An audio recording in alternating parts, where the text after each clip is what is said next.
Hello viewers, నేను మీ దివిసద్రమేళ లంకేష్ మాట్లాడుతున్నాను. ప్రస్తుతం ఈ వీడియోలో రేపటి వాతావరణ పరిస్థితితో పాటు మనకి వడగండ్ల వానలు ఎందుకు పడతాయి, అవి కూడా మనకి వేసవికాలంలోనే ఎందుకు నమోదవుతాయి, అలాగే మనకి రెడ్ అలర్ట్ అలాగే ఆరెంజ్ గ్రీన్ అలర్ట్ అంటే ఏమిటి అన్న దాని గురించి ఒకసారి వివరంగా వీడియోలో అందిస్తాను. ముందుగా వీడియోని ఎక్కడ స్కిప్ చేయకుండా చివరి వరకు చూస్తారని, అలాగే ఈ వీడియో కనుక మీకు నచ్చినట్లయితే లైక్, షేర్, కామెంట్ తప్పనిసరి. కొత్త వాళ్ళైతే మన ఛానల్ని సబ్స్క్రైబ్ చేయండి. అలాగే పక్కనే ఉన్న బెల్ సింబల్ని క్లిక్ చేయండి. మనం చెప్పిన విధంగానే మార్నింగ్ సమయంలో దట్టమైన పొగమంచు అనేది కొన్ని భాగాలకు మాత్రమే, అవి కూడా అక్కడక్కడ మాత్రమే నమోదవుతుంది. అలాగే మరో 3 రోజుల పాటు పొగమంచు అనేది అక్కడక్కడ మాత్రమే నమోదవుతుంది. కాస్త నిదానంగా పొగమంచు అనేది తగ్గుముఖం పట్టే అవకాశం అయితే మరి రానున్న రోజుల్లో కనిపిస్తుంది. అలాగే ఈ పొగమంచు అనేది కొన్ని భాగాలకు అక్కడక్కడ మాత్రమే, ఒక భాగంలో ఉంటే మరొక భాగంలో మనకి పొగమంచు అనేది నమోదవుతుంది. ఇలా మనకి మార్నింగ్ సమయంలో నమోదవుతుంది. కృష్ణా, గుంటూరు, బాపట్ల, ప్రకాశం, పల్నాడు, ఏలూరు, పశ్చిమ గోదావరి, తూర్పు గోదావరి ఈ పరిసర ప్రాంతాల్లో మనకి 33 నుంచి 36 డిగ్రీల ఉష్ణోగ్రతలు అనేవి కొన్ని భాగాల్లో, విజయవాడ, గన్నవరం అలాగే మనకి రాజమండ్రి ఈ పరిసర ప్రాంతాల్లో 37 నుంచి 38 డిగ్రీల ఉష్ణోగ్రతలు అనేవి అధికంగా నమోదే అవకాశం కనిపిస్తుంది. రాయలసీమ జిల్లాలో కూడా మనకి 33 నుంచి 36 డిగ్రీల వరకు నమోదే అవకాశం కనిపిస్తుంది. విశాఖపట్నం, విజయనగరం ఈ జిల్లాలో కూడా 35 నుంచి 38 డిగ్రీల ఉష్ణోగ్రతలు అనేవి అధికంగా నమోదే అవకాశం కనిపిస్తుంది. మనం నిన్నటి వీడియోలో చెప్పడం జరిగింది. అలాగే మార్చి మొదటి వారంలో మనకి ఉరుములు, మెరుపులు, పిడుగులు, అకాల వర్షాలు అనేవి నమోదవడం జరుగుతుందని మనం చెప్పడం జరిగింది. అంటే మార్నింగ్ నుంచి మధ్యాహ్నం వరకు ఎండల తీవ్రత అనేది ఉంటుంది. మధ్యాహ్నం సమయం నుంచి ఒక్కసారిగా వాతావరణం మారి మనకి అకాల వర్షాలు అనేవి ఉరుములు, మెరుపులు, పిడుగులతో నమోదవడం జరుగుతుందని మనం నిన్నటి వీడియోలో చెప్పడం జరిగింది. ఆ విధంగానే మనకి మార్చి, ఏప్రిల్, మే ఈ 3 నెలలు అనేవి అధిక ఉష్ణోగ్రతలు అనేవి నమోదవుతాయి. అలాగే మనకి మార్చి, ఏప్రిల్, మే ఈ 3 నెలలు మనకి వడగండ్ల వర్షాలు అనేవి నమోదవడం జరుగుతుంది. అలాగే మనం వడగండ్ల వానల గురించి కూడా మనం వింటూ ఉంటాం. కాబట్టి మనకి వడగండ్ల వర్షాలు అనేవి ఏ విధంగా నమోదవుతాయి అన్న దాని గురించి కూడా ఒకసారి వివరంగా వీడియోలో వడగండ్ల వర్షానికి కారణమైన వాతావరణంలో ఎత్తులో ఉన్నటువంటి మేఘాలు భూమికి ఎక్కువగా వేడెక్కి ఆ వేడిగాలి తేమతో సహభాగం ఎత్తుగా పైకెళ్ళినప్పుడు అకస్మాత్తుగా ఏర్పడే మేఘాలను క్యూములోనింబస్ మేఘాలని కూడా అంటారు. అంతటి ఎత్తులో ఉన్న ఆ మేఘాలన్నిటినీ తేమ వల్ల చిన్న చిన్న మంచు ముక్కలతో కూడిన పలకాలనేవి ఏర్పడతాయి.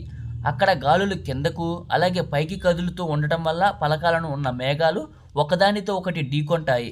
అప్పుడు ఆ పలకముల వద్ద మంచు ముక్కలుగా విడిపోయి నేలపై పడతాయి. ఇలా కురిసే వానని మనం వడగండ్ల వాన అని కూడా అంటారు. ఈ వడగండ్ల వర్షాలు అనేవి మనకి వేసవికాలంలోనే ఎందుకు పడతాయి అంటే, వడగండ్ల వానలు సాధారణంగా వేసవిలోనే ఎక్కువగా పడతాయి. ఎందుకంటే వడగండ్ల ఏర్పడడానికి నేలపై ఉన్న ఉష్ణోగ్రతలు అనేవి అధికంగా ఉండాలి. వేసవిలో ఉష్ణోగ్రతలు అధికంగా ఉంటాయి కాబట్టి ఆ సమయంలోనే మనకి వడగాళ్ళు అనేవి వడగండ్ల వాన కురిసేందుకు అనుకూలమైన వాతావరణ పరిస్థితి అనేది ఉంటుంది. ఈ వర్షాలు అనేవి మనకి మార్చి, ఏప్రిల్, మే ఈ 3 నెలల్లో మనకి అకాల వర్షాలతో పాటు మనకి వడగండ్ల వర్షాలు కూడా మనకు నమోదవుతాయి.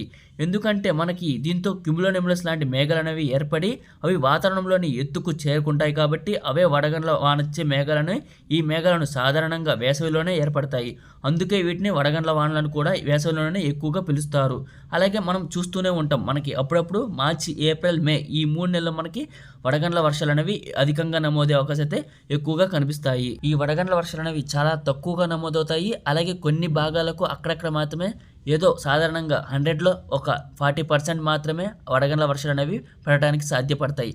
మనం సాధారణంగా రానున్న రోజుల్లో భారీ వర్షాల ముప్పు ఉందంటే మనం అలర్ట్లను ప్రకటిస్తాం. అలాగే ఎల్లో, ఆరెంజ్, రెడ్, గ్రీన్ ఈ 4టికి అర్థాలు ఏమిటో ఒకసారి వివరంగా వీడియోలో అందిస్తాను. మనకి సాధారణంగా 24 గంటల వ్యవధిలో మనకి వర్షపాతం అనేది 70 మిల్లీమీటర్ల వర్షపాతం అనేది నమోదైతే దాన్ని గ్రీన్ అలర్ట్ అని జారీ చేస్తారు.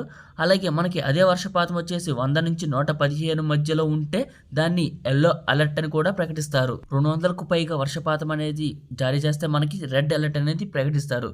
దీనివల్ల మనకి 4 అలర్ట్, ఆరెంజ్, రెడ్, గ్రీన్ ఈ 3 అలర్ట్లు అనేవి మనకి సాధారణంగా భారీ నుంచి అతి భారీ వర్షాలు పడే సమయంలో మనకి ఈ అలర్ట్ అనేది ప్రకటిస్తాం. కాబట్టి అలాగే మనకి రానున్న రోజుల్లో వర్షాల ముప్పు అనేది ఉంటుంది కాబట్టి మనం ఈ అలర్ట్లను జారీ చేస్తాము. వాతావరణంలో ఎటువంటి మార్పు లేనందున మనకి పెద్దగా ఆందోళన చెందాల్సిన అవసరం లేనప్పుడు మనం గ్రీన్ అలర్ట్ను ప్రకటిస్తాం. అదేవిధంగా మనకి భారీ వర్షాల ముప్పు ఉందంటే మనం రెడ్ అలర్ట్ అని ప్రకటిస్తాం. కాబట్టి మనకి రానున్న రోజుల్లో భారీ వర్షాలు అనేవి తప్పకుండా నమోదవుతాయి. కాబట్టి ఈ 4 అలర్ట్లను మనం ప్రకటిస్తాము. రేపటి వీడియోలో మనం నీటిని ఎలా వాడుకోవాలి, అలాగే నీటిని వృధా చేయరాదు, అలాగే మనకి వన్యప్రాణుల ద్వారా మనకి నీటిని ఎలా ఉపయోగిస్తారు అన్న దాని గురించి రేపటి వీడియోలో క్లారిటీ అనేది ఇస్తాను.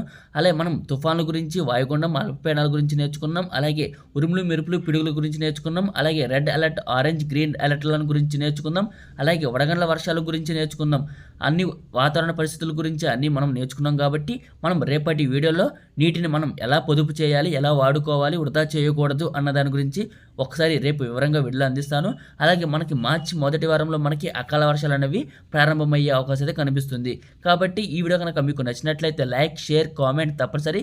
కొత్త వాళ్ళైతే మన ఛానల్ని సబ్స్క్రైబ్ చేయండి. Thanks for watching this video.